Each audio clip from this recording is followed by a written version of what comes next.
ومن لم يجعل الله له نورا فما له من نور، اور جس کو اللہ روشنی نہ دے اس کو کہیں بھی روشنی نہیں مل سکتی۔ اعوذ باللہ من الشیطان الرجیم، بسم اللہ الرحمن الرحیم۔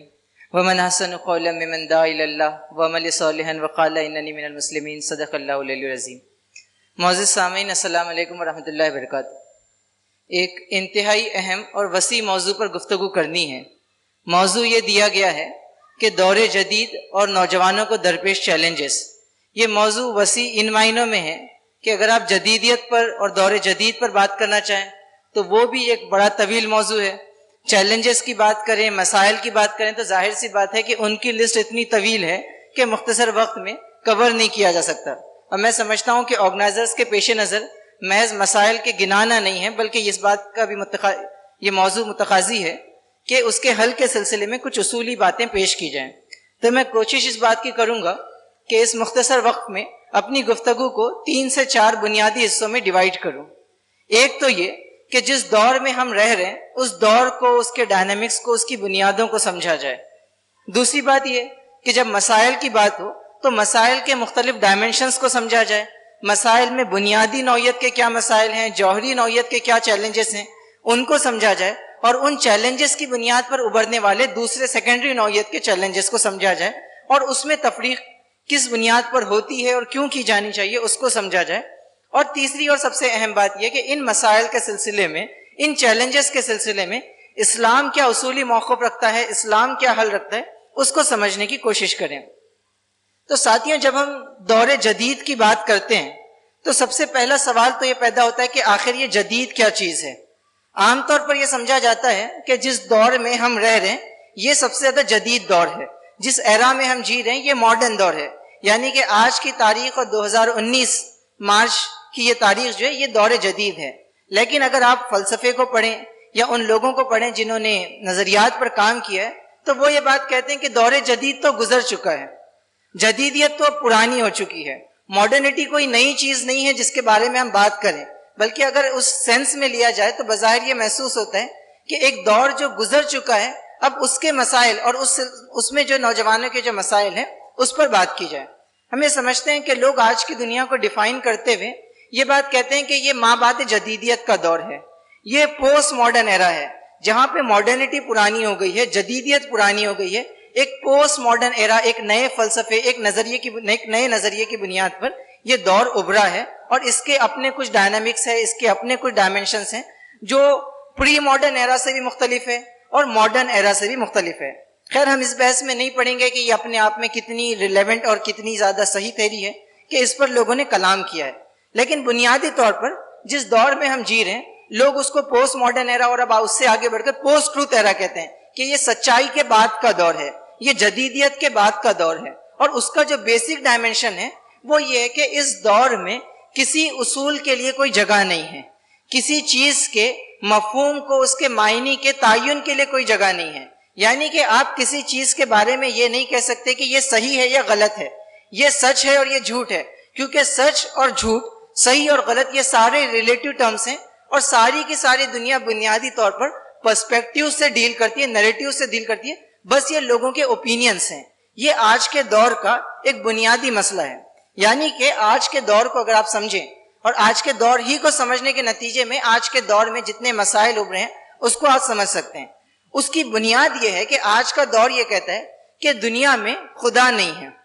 خدا نہیں ہے اس لیے خدائی تعلیمات نہیں ہیں۔ اس کی وجہ سے کسی چیز کے بارے میں یہ چیز نہیں کہی جا سکتی کہ یہ فطرت کے مطابق ہے اور یہ فطرت کے مخالف ہے۔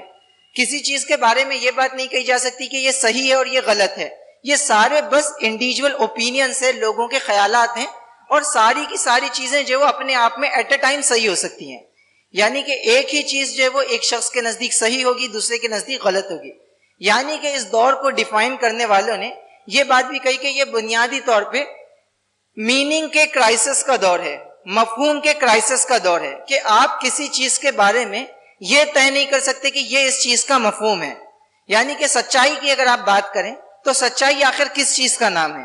ایک چیز کے بارے میں میں ایک نظریہ رکھتا ہوں، آپ ایک نظریہ رکھتے ہیں، ایک تھرڈ پرسن کوئی تیسری چیز سوچتا ہے، تو آخر جو ہے وہ یہ کیوں کیا جائے کہ اس میں سے کسی ایک کے نظریے کو، ایک کسی کی بات کو قبول کیا جائے اور باقی یہ کہا جائے کہ باقی چیزیں قابل قبول نہیں ہیں؟ بلکہ ان کا یہ کہنا ہے کہ سب کچھ جو ہے وہ شخصی آزادی پر ڈیپینڈ ہے. ایک انسان مکمل طور پر آزاد ہے، اس کے اوپر نہ خدا ہے، نہ اس کے اوپر قانون ہے، نہ اس کے اوپر وحی ہے، نہ کوئی ایسی چیز ہے جو انسان کو قید کرے. اس کے نتیجے میں انسان کو جب یہ شتر بے مہار قسم کی آزادی مل گئی، اب انسان آزاد ہے کہ وہ اپنی مرضی سے طے کرے کہ وہ کیا ہے اور کیا نہیں ہے، اس کو کس چیز کے بارے میں کیا رویہ اختیار کرنا ہے، کیا رویہ اختیار نہیں کرنا ہے. اسی لیے آپ دیکھیں گے کہ اس دور میں جب بھی قانون کی، اخلاق کی بات ہوتی ہے تو لوگوں کو فوراً یہ لگتا ہے کہ آخر اخلاق کیسے طے ہو سکتے ہیں. یعنی کہ ایک شخص جسم تو جو ہے وہ مرد کا رکھتا ہے، لیکن وہ یہ محسوس کر رہا ہے کہ نہیں میں عورت ہوں، تو ٹھیک ہے وہ عورت ہو سکتا ہے. جینڈر کی کوئی فکس ڈیفینیشن نہیں ہے. ایک شخص جو ہے وہ تعلقات کے استوار کرنے کے سلسلے میں کسی قسم کے اخلاقی حدود کی پابندی نہیں کرنا چاہ رہا، تو وہ کہتا ہے کہ اخلاق جیسی کوئی چیز نہیں ہے. آپ اس سے کہیں کہ تمہارا یہ رویہ فطرت کے خلاف ہے، تو وہ یہ کہتا ہے کہ تم کیسے طے کرو گے کہ میری فطرت کیا ہے، بلکہ میری فطرت کیا ہے وہ تو میں طے کروں گا. جب آپ کسی چیز کے بارے میں کہتے ہیں کہ اس چیز کا یہ معنی نہیں ہے، تو وہ یہ کہتا ہے کہ اس معنی کے تعین کرنے والے تم کون ہوتے ہو؟ جس طرح تم نے جو وہ یہ بات طے کی کہ اس چیز کا یہ مفہوم ہے، میں یہ طے کرتا ہوں کہ اس کا یہ مفہوم ہے. تو یہ جو پورا دور ہے یہ اصلاً جو وہ نظریات کے شدید کرائسس کا دور ہے، اور اس نے جو وہ انسان کی زندگی سے معنویت کو ختم کر دیا، سینس کو ختم کر دیا، جس کے نتیجے میں انسان کے پاس کوئی پرماننٹ ویلیو نہیں ہے، پرماننٹ کوئی بیس نہیں ہے. اور اسی کا نتیجہ ہے کہ انسان مستقل جو وہ ایک جگہ سے دوسری جگہ، دوسری سے تیسری جگہ جو ٹھوکریں کھاتا پھرتا ہے، لیکن اس کو نہ تو نجات کی کوئی راہ میسر آتی ہے، نہ کوئی اس کو جو وہ اپنی زندگی کا یہ بنیادی سوالوں کا جواب ملتا ہے. تو ظاہر سی بات ہے یہ ایک بہت وسیع اور فلسفیانہ موضوع ہے. یہ بات میں نے آپ کے سامنے اس لیے رکھ دی کہ ہم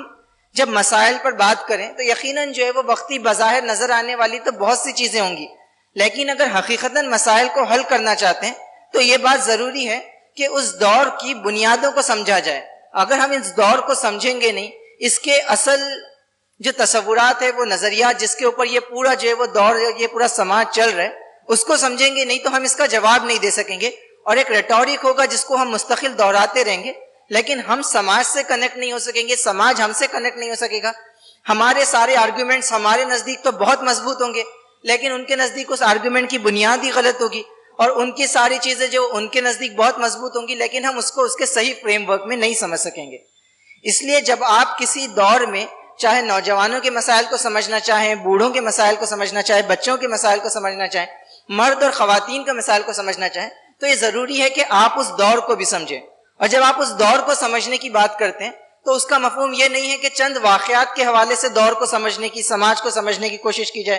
اس کا مفہوم یہ نہیں ہے کہ چند شخصیات کے حوالے سے اس دور کو، اس سماج کو سمجھنے کی کوشش کی جائے، بلکہ کسی بھی سماج کو، کسی بھی ایرا کو سمجھنے کا سب سے صحیح طریقہ یہ ہے کہ جن تصورات پر وہ سماج کھڑا ہے، جن نظریات پر اس دور کی اور اس کے ڈائنامکس کی تشکیل ہو رہی ہے، ان نظریات کو اور ان بنیادی تصورات کو، ان بنیادی افکاروں کو سمجھنے کی کوشش کی جائے. میں نے ہلکا سا اشارہ اس جانب کیا کہ یہ مابعد جدیدیت کا دور جدیدیت کا بھی انکار کرتا ہے، ہر قسم کے اصولوں کا انکار کرتا ہے، کسی بھی ویلیو کو پرماننٹ کی حیثیت سے قبول نہیں کرتا. یعنی کہ وہ کہتے ہیں کہ آج ایک چیز صحیح ہے، 4 دن بعد وہ غلط ہو سکتی ہے. ایک چیز میرے لیے صحیح ہے، آپ کے لیے غلط ہو سکتی ہے. اور مستقل وہ یہ کہتا ہے کہ کسی چیز کو دوام نہیں ہے، کسی چیز کو جو پرماننٹ حیثیت حاصل نہیں ہے. یہ اس دور کا ایک بڑا کرائسس ہے جو چیزوں سے اس کے مفہوم کو نکال لیتا ہے، اور اس کے نتیجے میں چیزیں جو مردہ ہو جاتی ہیں.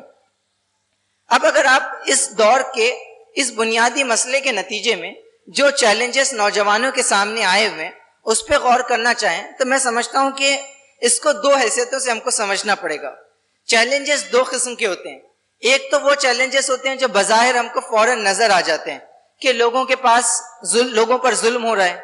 لوگوں کو جو وہ امپلائمنٹ نہیں مل رہی ہے، لوگ معاشی استحصال کا شکار ہیں، لوگ غربت کا شکار ہیں، لوگوں کے تعلقات ایک دوسرے سے اچھے نہیں ہیں. یہ وہ مسائل ہیں، یہ وہ چیلنجز ہیں جو بظاہر جو فوراً ہم کو نظر آ جاتے ہیں. لیکن یہ مسائل اپنی اصل کے اعتبار سے اصل ایشو نہیں ہیں، بلکہ ان تمام مسائل کے پیچھے ایک بنیادی چیلنج، ایک بنیادی مسئلہ چھپا ہوا ہے، اور وہ بنیادی مسئلہ ہے جس نے ان تمام چیلنجز کو جنم دیا ہے. یعنی کہ آپ یہ سمجھیے کہ چیلنجز میں 2 قسم کی چیزیں ہیں. ایک تو وہ چیلنجز ہیں جن کی حیثیت بنیادی طور پر بیج کی ہے، سیڈ کی ہے، اور دوسرے چیلنجز وہ ہیں جن کی حیثیت بنیادی طور پر کانٹوں کی اور پیڑ کی شاخوں کی اور پتوں کی ہے. اب آپ شاخوں کو کتنا ہی کاٹتے چلے جائیں، کانٹوں کو کتنا ہی توڑتے چلے جائیں، آپ کتنا ہی جو اس درخت کو جو زمین سے اوپر نظر آ رہا ہے اس پر کام کرتے رہیں، وہ ختم اس وقت تک نہیں ہو سکتا جب تک کہ آپ نے اس کی جڑ کو نہیں اکھاڑ کے پھینک دیا، آپ نے اس کے اس بیج کو وہاں سے ختم نہیں کیا۔ تو بالکل اسی طرح چیلنجز کو سمجھنے کے سلسلے میں بھی، چاہے وہ نوجوانے کو ہوں یا کسی اور کے ہوں، یہ بات بھی ہم کو سمجھنا پڑے گی کہ چیلنجز میں بھی ہم ان دو چیزوں کے درمیان ڈفرینشیٹ کر سکیں کہ کیا موجودہ گورنمنٹ جو کسی پرٹیکولر پولیٹیکل پارٹی کی ہے وہ اصل چیلنج ہے، یا وہ پورا نظریہ ہے جو اس سیاست کے پیچھے چھپا ہوا ہے وہ اصل چیلنج ہے۔ اگر ہم ان دونوں کے ڈفرنس کو نہیں سمجھ سکیں تو ہوگا یہ کہ ہمارے سارے ایفرٹس اور ہمارا سارا لاہی عمل بنیادی طور پر ایک پولیٹیکل پارٹی کو دوسری سے اور دوسری کو تیسری سے ریپلیس کرنے کے حوالے سے ہوگا، اور مسئلہ جوں کا تو باقی رہے گا کیونکہ ہم نے جڑ کو ایڈریس نہیں کیا ہوگا۔ جب ہم معاشی استحصال کی بات کریں تو ہوگا یہ کہ اگر ہم یہ سمجھیں کہ یہ غربت اصل مسئلہ ہے تو پھر ہمارا سارا ایفرٹس جو ہے وہ غربت کے وقتی سولوشنز نکالنے اور چیریٹی کے کاموں پہ ہوگا۔ لیکن اگر ہم نے اس بات کو نہیں سمجھا کہ اس نظام کی جڑ میں جو تصور چھپا ہوا ہے وہ لوگوں کو استحصال پر مجبور کرتا ہے، وہ استحصال کو، ظلم کو ایک اچھی چیز بنا کر پیش کرتے ہیں، اگر ہم ان دو چیزوں میں فرق نہیں کر سکے تو مستقل ہماری گفتگویں تو ہوتی رہیں گی چیلنجز پر، لیکن ہم چیلنجز کو نہ صحیح معنوں میں سمجھ سکیں گے نہ صحیح معنوں میں اس کا حل پیش کر سکیں گے۔ تو میں سمجھتا ہوں کہ میں اپنی گفتگو کو ان دونوں حصوں پر رکھوں گا کہ اصل اور بنیادی مسئلہ کیا ہے۔ تو میں یہ سمجھتا ہوں کہ انسانوں کا اور آج کے دور کے نوجوانوں کا کے سامنے جو سب سے بڑا چیلنج ہے، سب سے بڑا جو کرائسس ہے، سب سے بڑا جو مسئلہ ہے وہ ان کے آئیڈیا آف ایگزسٹنس سے متعلق ہے، ان کے تصور زندگی سے متعلق ہے۔ کسی نوجوان کے سامنے، اکثریت کے سامنے زندگی کا کوئی واضح تصور نہیں ہے۔ وہ یہ نہیں سمجھتے کہ اگر وہ پیدا ہوئے ہیں تو کیوں پیدا ہوئے ہیں،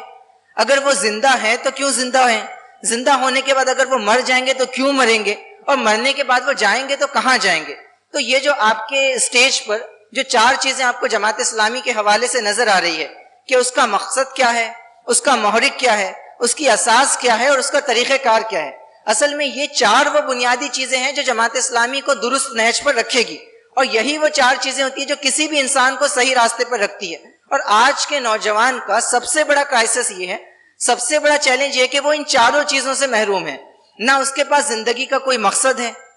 اب ظاہر سی بات ہے کہ مقصد نہیں ہے اس کے پاس تو زندگی ضائع ہو رہی ہے، اور اس کے بعد پھر اس کے نتیجے میں آپ کہتے ہیں کہ نشہ کر رہا ہے، فحاشی میں مبتلا ہے، یہ سارے کام اس لیے کر رہے ہیں کیونکہ اچھا مقصد نہیں ہے۔ اگر بڑا مقصد واضح ہو جائے، واضح مقصد زندگی آ جائے تو ظاہر سی بات ہے کہ زندگی سطحی قسم کے کاموں میں وہ ضائع نہیں کرے گا۔ اچھا، جن لوگوں کے پاس مقصد ہے بھی تو اس مقاصد کے ساتھ پرابلم یہ ہے کہ وہ بہت چھوٹے قسم کے مقاصد ہیں، بالکل سطحی قسم کے مقاصد ہیں۔ مقصد یہ ہے کہ میں جو وہ 6 ڈیجٹ میں کمانے لگ جاؤں، میں لکھ پتی اور کروڑ پتی بن جاؤں، میرے پاس اتنا بینک بیلنس جمع ہو جائے، مجھے ان ملٹی نیشنل کمپنیز میں جاب مل جائے، مجھے یہ سوشل سٹیٹس حاصل ہو جائے، میرا گھر یہاں پر بن جائے، تو اس قسم کے مادی قسم کے مقاصد ہیں۔ تو یہ مقاصد کا چھوٹا ہونا بنیادی وجہ اس کی یہ ہے کہ اس کے پاس محرک نہیں ہے، اس کے پاس زندگی کا وہ جو اعلیٰ اور عرفہ محرک جو آپ کے پاس ہے کہ آپ یہ کہتے ہیں کہ ہمارا محرک یہ ہے، ہمارا موٹو یہ ہے، ہمارا انٹینشن یہ ہے، ہمارے پورے ایگزسٹنس کا آئیڈیا یہ ہے کہ ہم اس کے ذریعے سے اللہ تعالیٰ کی رضا چاہتے ہیں، اللہ کو راضی کرنا چاہتے ہیں۔ بنیادی طور پر نوجوان اس محرک سے محروم ہیں، ان کو یہ نہیں پتا کہ خدا کیا ہے، وہ خدا مجھ سے کتنی محبت کرتا ہے، وہ مجھ سے کیا چاہتا ہے، میرے اور اس کے تعلق کی نوعیت کیا ہے۔ اس کا نتیجہ یہ ہوا ہے کہ جب محرک نہیں ہے تو اس کے نتیجے میں اکثر کی زندگی تو بے مقصد ہے، اور جن کے پاس مقاصد ہیں وہ بھی بالکل چھوٹے چھوٹے قسم کے، سطحی قسم کے مقاصد ہیں۔ تو ایک تو یہ محرومی ہے۔ تیسرا یہ کہ اساس کے حوالے سے ان کے پاس کوئی واضح گائیڈ لائنز نہیں ہے جس کی بنیاد پر وہ اپنی زندگی کا سفر طے کریں۔ تو اس کا نتیجہ یہ ہوتا ہے کہ ہر وہ شخص جو کچھ اچھے انداز میں کچھ نئے آئیڈیاز کو لے کر آتا ہے یا پرانی شراب کو نئی بوٹل میں بنا کر پیش کرتا ہے، وہ اس کے پیچھے بھاگتے ہیں۔ ان کو یہ محسوس ہوتا ہے کہ یہاں ہماری اساس ہے، یہاں ہماری بنیاد ہے۔ ہمارے پاس اگر کرپشن کا مسئلہ ہے تو اس کا حل یہ ہے جو وہ حل ہے جو انا ہزارے یا کیجریوال یا انڈیا اگینسٹ کرپشن کی موومنٹ پیش کر رہی ہے۔ اگر وہ معاشی طور پر استحصال کا شکار ہوتا ہے تو اس کو محسوس ہوتا ہے کہ مارکس نے بہت اچھا نعرہ دیا ہے، سوشلزم میں ان تمام مسائل کا حل ہے، اور وہ اس کے پیچھے بھاگنے لگتا ہے۔ تو اس کی بنیادی تیسرا بڑا کرائسس، تیسرا بڑا چیلنج یہ ہے کہ آج کے نوجوان کے پاس جب مقصد نہیں ہے، محرک نہیں ہے، خدا کا تصور نہیں ہے، اس کے نتیجے میں اس کی ساری زندگی بنیادی طور پر وحی الہی سے محروم ہے، اللہ تعالیٰ کی رہنمائی سے محروم ہے، اور اس سے بڑا شدید کرائسس یہ ہے کہ وہ اس محرومی کو محسوس بھی نہیں کرتا۔ یعنی کہ چیلنجز دو قسم کے ہوتے ہیں. ایک تو یہ کہ آپ کے سامنے ایک بہت بڑا چیلنج ہے، اور اس سے بڑا چیلنج یہ ہوتا ہے کہ آپ اس چیلنج کو چیلنج کی حیثیت سے قبول بھی نہیں کرتے ہیں. وہ جو بات شاعر نے کہی کہ وائے ناکامی متائے کارواں جاتا رہا، وائے ناکامی متائے کارواں جاتا رہا، کارواں کے دل سے احساس زیاں جاتا رہا. تو اس دور میں نوجوانوں کے کرائسس کا ان کے سامنے جو سب سے بڑا چیلنج ہے، میں سمجھتا ہوں کہ اس کا سب سے بڑا چیلنج یہ ہے کہ وہ ان بنیادی چیزوں سے محروم تو ہیں ہی، لیکن اس محرومی کا احساس بھی ان کو نہیں ہے. اس وجہ سے اگر آپ ان سے تصور خدا پہ بات کیجئے، زندگی کے مقصد پہ بات کیجئے، زندگی گزارنے کے طریقہ کار پہ بات کیجئے، وحی الہی کی ضرورت پہ بات کیجئے، تو فوراً یہ بات آتی ہے کہ یہ تو کون سی پرانے زمانے کی باتیں لے کر بیٹھے ہو، کون سے آرتھوڈاکس قسم کی باتیں لے کر بیٹھے ہو. آج کے دور میں خدا کی ضرورت نہیں ہے، یہ سیکولر نظام حیات کافی ہے، ہم کو جو وہ آزادی حاصل ہے، اس آزادی کی بنیاد پہ ہم جو چیز چاہیں وہ کر سکتے ہیں. ہماری عقل جو ہے وہ کل ہے اور وہ طے کرے گی کہ صحیح کیا ہے کیا غلط ہے. جو چیز لیب میں ایکسپیریمنٹ کے ذریعے، تجربے کے ذریعے ثابت ہو جائے وہ تو صحیح ہے، اور جس چیز کو ثابت نہ کیا جا سکے وہ صحیح نہیں ہے. جس چیز کو ہم آنکھوں سے دیکھیں گے وہ قبول کریں گے، جس کو نہیں دیکھیں گے وہ قبول نہیں کریں گے. تو یہ بہت بڑا کرائسس ہے کہ وہ دنیا میں اس بنیادی سوالات سے کہ وہ دنیا میں کیوں آیا ہے اس سے محروم ہے. اور دوسرا اس سے بڑا کرائسس یہ کہ اس سوال کی اہمیت کو نہ وہ ریئلائز کرتا ہے نہ وہ اس کو قبول کرنا چاہتا ہے. تو میں سمجھتا ہوں کہ سب سے بڑا چیلنج آج کے نوجوانوں کا بھی اور 1400 سال پہلے نوجوانوں کا بھی، اور اگر اس سے 1000 سال 10,000 سال پہلے بھی آپ جائیں تو انسانوں کا سب سے بڑا مسئلہ ہمیشہ سے یہی رہا. اس کی چاہے شکلیں بدلی ہوں، فارم بدلے ہوں، پیٹرنز بدلے ہوں، طرز بدلا ہو، لیکن اپنی اصل کے اعتبار سے آدم علیہ السلام کے زمانے میں بھی اصل مسئلہ جوانوں کا یا تمام انسانوں کا وہی تھا، اللہ کے رسول کے زمانے میں وہی تھا، اور آج بھی وہی ہے کہ وہ بنیادی طور پر خدا سے محروم ہے، اپنے خود کے ایگزسٹنس کو نہیں سمجھتے، دنیا کے ایگزسٹنس کو نہیں سمجھتے، اپنے اور دنیا کے تعلق کو نہیں سمجھتے، جس کی وجہ سے وہ مستقل جو وہ پریشانیوں میں گھرے ہوئے ہیں. اور اس پریشانی کا دوسرا ڈائمنشن یہ ہے کہ اس سارے کرائسس کے باوجود نیم سے ایک انسان نے سائنس میں، ٹیکنالوجی میں بہت زیادہ ترقی کی ہے، اور اس ترقی کے نتیجے میں بہت سے مادی فوائد انسان کو حاصل ہوئے. تو اس مادی فوائد نے، سائنس اور ٹیکنالوجی نے ایک جو سائیکولوجیکل ایفیکٹ انسانوں پہ ڈالا ہے، وہ یہ ڈالا ہے کہ وہ یہ محسوس کرتا ہے کہ دیکھو مذہب کے بغیر ہم نے اتنی ترقی کر لی، خدا کے بغیر ہم اتنا آگے بڑھ گئے، مذہب کا انکار کر کے گویا ہم جو وہ چاند پر پہنچ گئے اور ہم نے یہ سارے کام کر لیے. تو اس کے نتیجے میں اس کے ذہن میں یہ چیز بیٹھی کہ مذہب کا اور میرا کوئی کنیکشن نہیں ہے، مذہب کوئی ایک پرانی چیز ہے، مجھے اس کو ایکسیپٹ کرنے کی ضرورت نہیں، اور اگر میں کروں بھی تو وہ بالکل میرا پرسنل معاملہ ہو میرے رب کے ساتھ، اجتماعی زندگی میں اس کے لیے کوئی جگہ نہیں ہونی چاہیے. اس کے نتیجے میں ایک طرف تو وہ مستقل ترقی کر رہا ہے، یعنی کہ انسانیت کے ڈائمنشنز آپ دیکھیں تو سائنس کے میدان میں، ٹیکنالوجی کے میدان میں، انوویشن کے میدان میں انسان مستقل ترقی کر رہا ہے. وہ بیماریاں جس کا علاج انسان کے پاس 500 سال پہلے نہیں تھا، آج اس کا علاج ہے. وہ چیزیں جس کے بارے میں انسان 50 سال پہلے تصور نہیں کر سکتا تھا، انسان آج اس کے بارے میں نہ صرف یہ کہ تصور کر رہا ہے بلکہ انسان اس کو موجود میں لا چکا ہے. تو ایک طرف تو یہ ترقی ہے، اور دوسری طرف زوال کی یہ انتہا کہ مظالم کا معاملہ، گناہ کا وہ معاملہ جس کے بارے میں انسان آج سے 10 سال 50 سال پہلے سوچ بھی نہیں سکتا تھا کہ اس قسم کے بھی گناہ ہو سکتے ہیں، اس قسم کی بھی عیاشی ہو سکتی ہے، اس قسم کی بھی ضلالت میں انسان مبتلا ہو سکتا ہے، اس میں انسان جو ہے مبتلا ہو رہا ہے. علامہ اقبال نے اس پورے دور کو اور اس پورے دور کے چیلنج کو اپنے چند اشعار میں بہت پیارے انداز میں سمیٹا. علامہ کہتے ہیں کہ ڈھونڈنے والا ستاروں کی گزرگاہوں کا اپنے افکار کی دنیا میں سفر کر نہ سکا،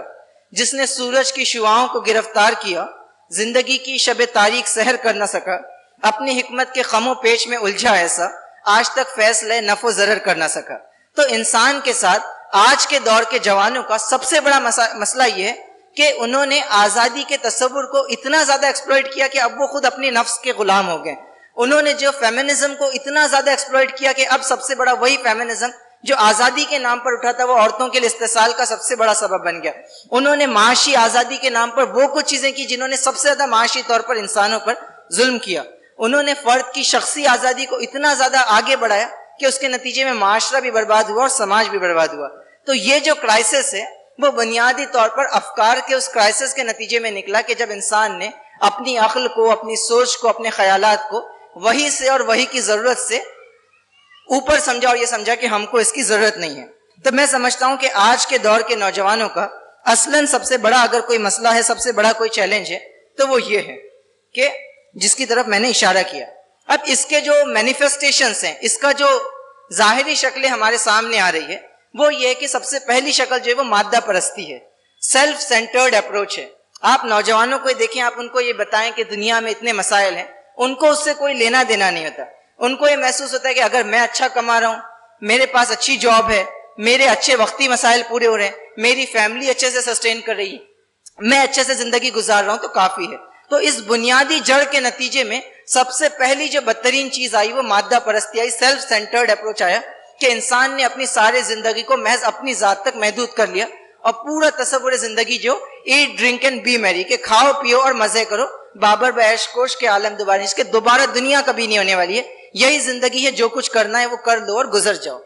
اس کے نتیجے میں وہ نظام کھڑا ہوا جس میں ایک طرف تو جو وہ امیری بڑھتی رہی، کچھ لوگ امیر سے امیر تر ہوتے رہے اور دوسرے لوگ جو غریب سے غریب تر ہوتے رہے. آپ اگر آکسفام کی رپورٹ پڑھیں تو آپ کو اس بات کا اندازہ ہوگا کہ اس وقت بھی ایک بڑی اکثریت جو غربت اور بدترین قسم کی غربت کی زندگی گزار رہی ہے. دوسرا جو بڑا چیلنج ہم سمجھتے ہیں مادہ پرستی کے بعد، وہ اخلاقی بحران ہے نوجوانوں کے کانٹیکس میں،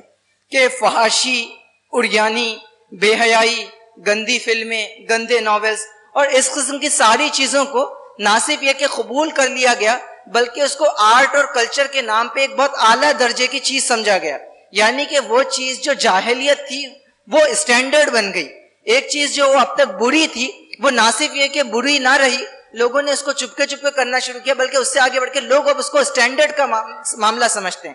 یعنی کہ پہلے یہ ہوتا تھا کہ کسی چیز کے بارے میں یہ تصور عام ہوتا تھا کہ ٹھیک ہے یہ کام برا ہے، ہومو سیکشولیٹی ایک بری چیز ہے، تو لوگ یہ کہتے تھے کہ اس کو نہیں کرنا چاہیے. جو لوگ انتہائی بگڑے ہوئے قسم کے ہوتے تھے ان کہتے کہ ٹھیک ہے اس کام کو، اس گناہ کو چھپ کر کیا جائے گا. لیکن یہ وہ دور ہے جس نے جب پیمانوں کو بدل دیا تو اس کا نتیجہ یہ ہوا کہ وہ برائی نہ صرف یہ کہ برائی رہی بلکہ وہ ایک پسندیدہ عمل ہو گئی، اور اب وہ اسٹیٹس کی نشانی ہے، اسٹینڈرڈ کی نشانی ہے کہ آپ کتنے زیادہ جو وہ بے حیائی کے کام کرتے ہیں، کتنے زیادہ اچھے کوالٹی کی شراب پیتے ہیں، کس طریقے سے آپ لوگوں سے ڈیل کرتے ہیں، کس طریقے سے آپ جو اپنے ایٹیٹیوڈ کا مظاہرہ کرتے ہیں اور لوگوں کو احساس کراتے ہیں کہ آپ ان سے برتر ہیں، یہ آپ کے لیے جو ہے وہ اتنے زیادہ اسٹیٹس کی اور اتنے زیادہ جو عزت کی بات ہوگی. تو میں سمجھتا ہوں کہ دوسرا بڑا چیلنج جو آج کے نوجوانوں کا ہے وہ مادہ پرستی کے بعد فحاشی، عریانی، بے حیائی اور اخلاق کا مکمل خاتمہ ہے. اور یہ بہت بڑا شدید کرائسس ہے کہ جب انسان اخلاقی طور پر زوال کا شکار ہو جاتا ہے، جب اس کے پاس موریلٹی نہیں بچتی تو اس کے نتیجے میں بہت سی باتوں کو سوچنے کا، سمجھنے کا دائیا اس کے پاس نہیں بچتا، اس کے پاس وہ اسپرٹ ہی نہیں بچتی، وہ تصور ہی نہیں بچتا کہ اس کے بعد وہ کسی بات کو قبول کرے. کیونکہ جو انسان اندر سے اخلاقی طور پر کھوکھلا ہو جائے اس کے ساتھ آپ اس بات کی توقع نہیں کر سکتے کہ ایک اچھے سماج کی تعمیر یا ایک اچھے زندگی کی تعمیر وہ کر سکے. تو میں سمجھتا ہوں کہ یہ دوسرا نوجوانوں کا بدترین قسم کا کرائسس ہے جس میں وہ مبتلا ہے. تیسرا جو بڑا کرائسس اس وقت انہی چیزوں کے نتیجے میں نکلا ہے وہ معاشی ایکسپلائٹیشن ہے نوجوانوں کا. آپ دیکھیں ہندوستان کے کانٹیکس میں جب ہم یہ بات کر رہے ہیں، الیکشنز بھی قریب ہیں، اگر آپ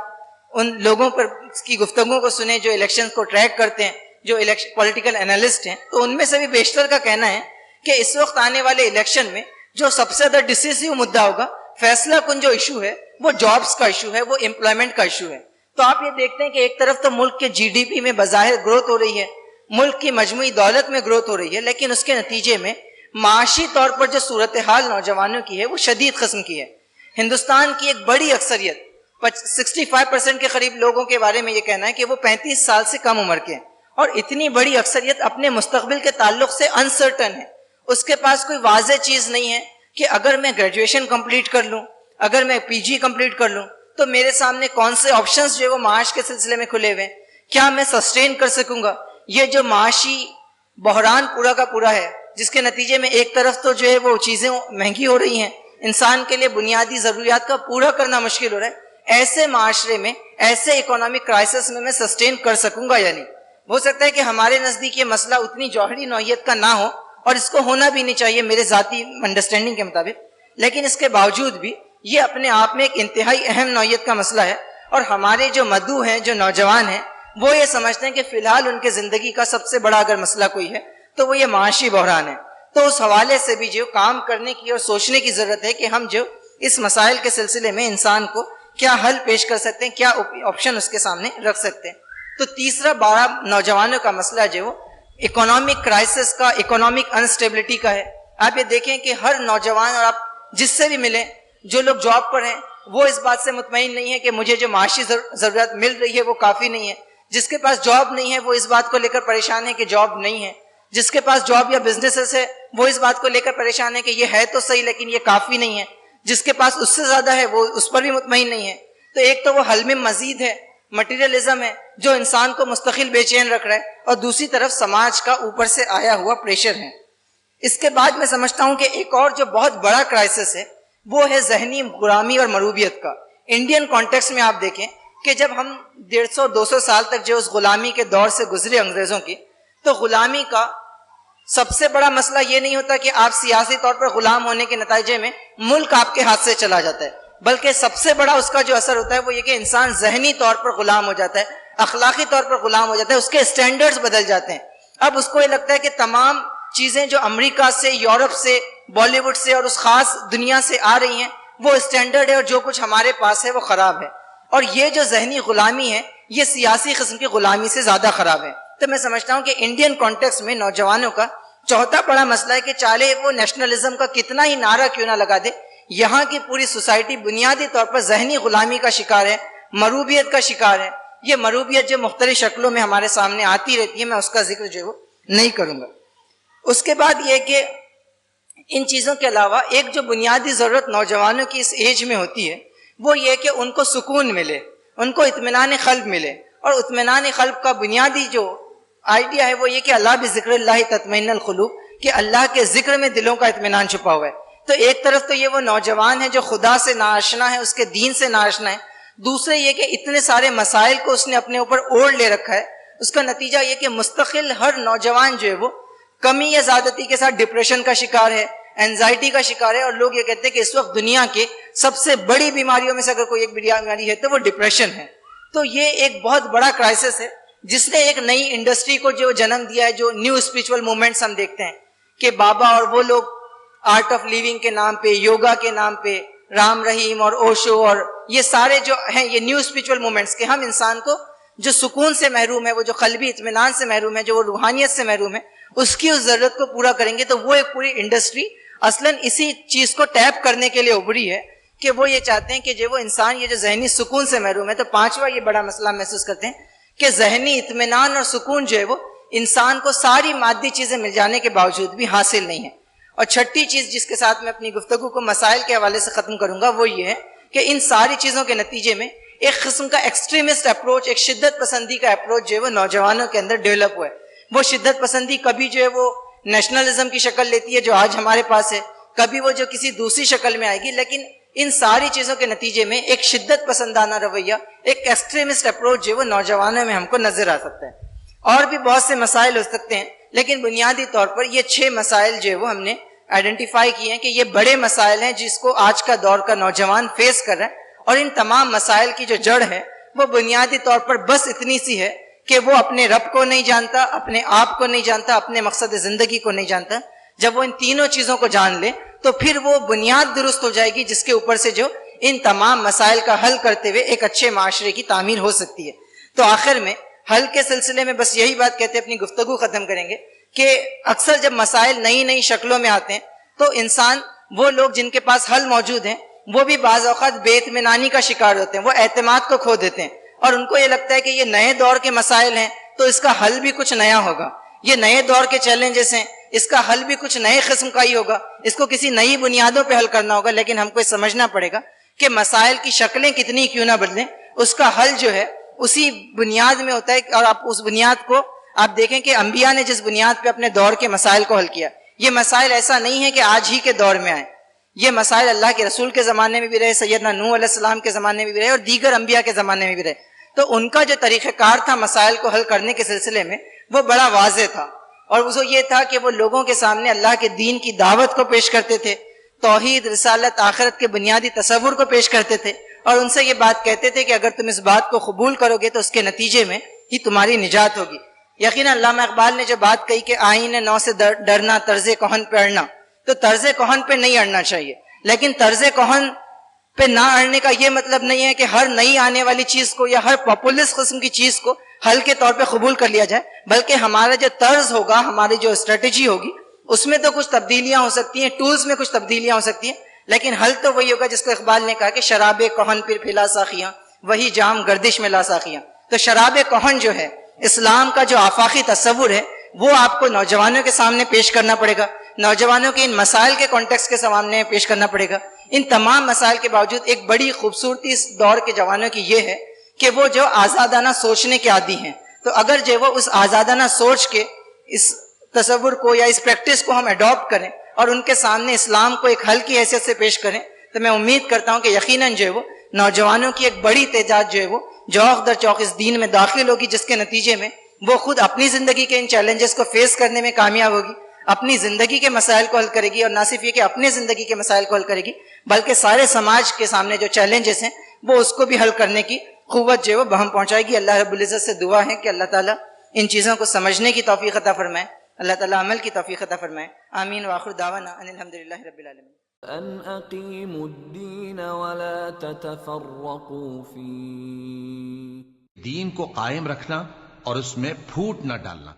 ذرا سوچ تو کس کا ہے یہ جہاں، رب کی ہے زمین رب کا آسمان، یہ چاند ستارے یہ کہکشاں اللہ کا سنتے ہیں فرمان، سرکش ہے بڑا لیکن انسان، اے نوجوان اے میرے نوجوان، تیری منزل کہاں اور تو گم کہاں، اچھلا ہے کہاں، کھو گیا ہے کہاں، منزل ہے یہاں منزل